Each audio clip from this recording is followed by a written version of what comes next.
questions. Donc je vais demander des questions courtes et pas des remarques, et ensuite des réponses courtes, évidemment. Jérôme Fromageau, alors une question d'abord à Fabrice Guizard. J'ai beaucoup apprécié votre intervention, tout à fait remarquable. Je voulais vous demander si vous savez quelle est l'origine de la classification d'Isidore de Séville. Est-ce qu'on ne la trouve pas déjà du côté des auteurs latins, par exemple dans De Agricola ou d'autres ouvrages de ce type? Et puis alors je pose mes deux autres questions à Rémi Baud. La première, elle est relative au discours des économistes, des agronomes. Est-ce qu'ils utilisaient vraiment couramment le terme de friche? Et la deuxième question, est-ce qu'il est légitime d'assimiler la jachère à la friche? Parce que, à mon sens, la jachère n'est absolument pas une friche. Voilà. Bien. Alors, Fabrice. Bon, alors, brièvement. Isidore de Séville. Isidore de Séville, brièvement. Oui, c'est un compilateur, donc c'est un évêque espagnol, compilateur en fait de tout un corpus qu'on divise en deux parties en général. Il y a toute une partie de la littérature païenne antique, donc on va y trouver Pline, Servius, etc.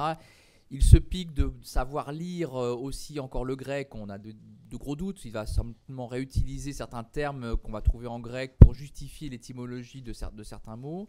Et puis de l'autre côté, donc, on a toute une littérature déjà de la patristique, en passant par Ambroise, l'Hexaméron de Basile de César, etc. Donc on va trouver, et il va faire cette synthèse finalement de tout ce qu'on peut trouver dans les contenus des différents. Manifestement, les agronomes sont assez peu cités.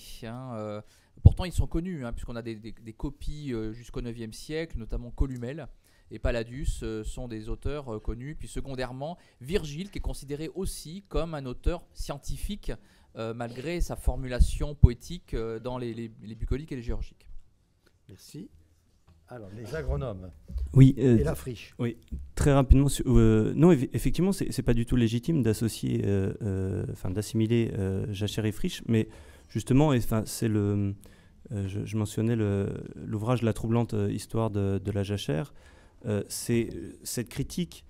En fait, ils n'utilisent pas la critique, c'est la critique de la jachère, mais jachère définie comme étant une friche, alors que ça n'est pas une friche. Donc c'est la définition illégitime de la jachère comme friche qui est au centre de cette critique conjointe de la jachère et de la friche. Mais disons qu'ils utilisent le terme de jachère dans le sens de friche. Mais donc dans les textes, on trouve l'opprobre de la jachère, etc. Mais c'est ce que critiquent précisément dans leur ouvrage Morlon et Sigaud, de dire comment on en est venu à penser la jachère comme une friche, et non pas comme quelque chose d'intégré au système agriculturel. Et ce qu'il ne faut pas oublier, on n'a pas le temps de développer, c'est qu'on a des écrivains praticiens, de réels agriculteurs du XVIIIe siècle qui, dès 1750, dénoncent point sur point les théories des agronomes anglais et français qui courent la route, etc., en discutant jachère, etc. Mais là, il y a tout un monde. Il y a d'autres questions ?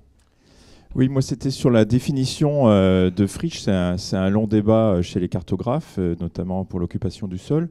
Donc dans vos travaux, est-ce que vous trouvez justement, est-ce que vous évitez la confusion entre occupation du sol et usage du sol, notamment en lien avec ce que vous proposez de revisiter les friches avec l'éthique du partenariat de Caroline Merchant. Donc ça c'était une première question. Oui, alors en fait c'est ce que je dis.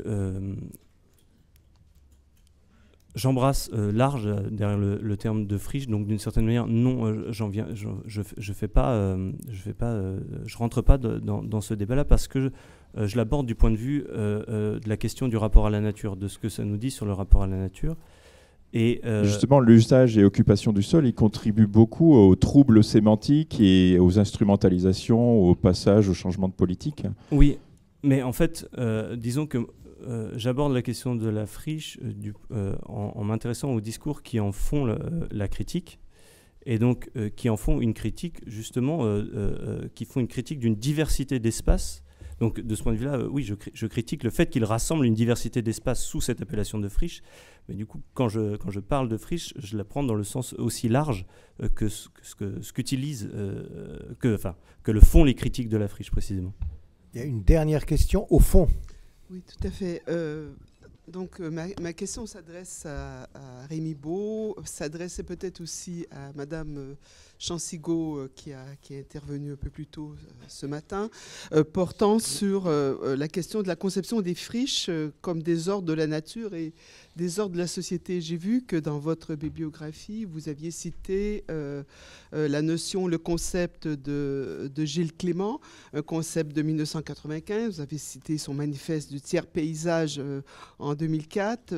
Donc c'est peut-être en ce sens que j'aimerais vous entendre, à savoir que le tiers paysage se réfère à une biodiversité essentielle à la vie que Clément va parler d'une émergence spontanée de formes biologiques de résistance et d'altérité à la marge de la nature aménagée.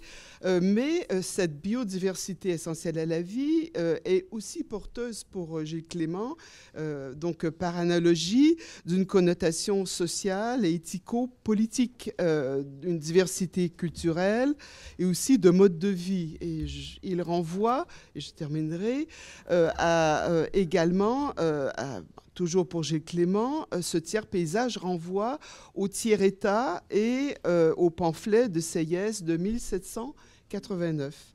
Donc, pour le désordre, donc voilà, j'aimerais vous entendre là-dessus. Et peut-être une dernière chose, concernant toujours Gilles Clément, avec qui j'ai souvent travaillé. Donc, il y a aussi, pour Gilles Clément, c'est donc à partir des vertus des zones troubles et résidentielles qu'il va tenter de redéfinir d'une manière critique des modalités d'une pratique du paysage et d'une philosophie du vivant qui va peut-être nous amener, vous avez parlé de l'indécision, d'un fragment indécidé du paysage tel qu'est défini le tiers paysage, en vue d'aller, et cela irait peut-être dans le sens esquissé par Madame Chansigo d'une pensée qu'on appelait pensée planétaire, d'une pensée liée à une complexité, créant des liens donc, entre les champs, où on a aussi parlé, pour Gilles Clément, d'une tierce pensée. Bien, alors d'un mot, une première réponse à cet exposé, puisque c'est un exposé plus qu'une question, en sachant pour y répondre plus à l'aise, évidemment, ensuite. Hein. Oui, non, en effet, simplement, j'ai mentionné Gilles Clément dans la petite bibliographie de ma proposition de contribution. Oui, d'un mot, on peut dire que Gilles Clément participe de ce mouvement d'un changement de regard sur les friches que l'on pourrait porter et qui seraient comme des lieux d'accueil de la diversité naturelle et diversité culturelle. Il en fait aussi une sorte de nouveau modèle de rapport à la nature. Donc oui, ça va dans ce sens-là, dans une dimension qui est dans une approche plus esthétique, mais on peut effectivement en discuter à la suite, parce qu'il y aurait beaucoup de choses à dire sur Gilles Clément. En tout cas, merci à tous. Donc pause déjeuner qui n'interdit pas de continuer ces discussions si vous le souhaitez.